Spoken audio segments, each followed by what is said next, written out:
Cue the trumpets, folks. We're here to talk about the two lifesavers you need on every trip. No, not your mobile phone or your favorite snack, but something even more crucial. First up, we have the humble water bottle. Now I know what you're thinking, a water bottle really. But hear me out.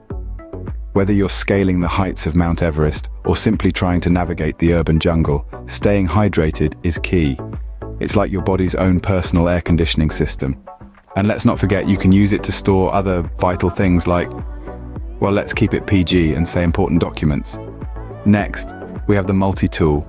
This little gem is like having a whole toolbox right in your pocket. Need to open a can of beans? No problem. Got to fix a loose screw? Easy peasy. Fending off a wild bear? Well, you might be stretching it a bit there, but it's better than nothing. So remember folks, when you're packing for your next adventure, don't forget your water bottle and multi-tool.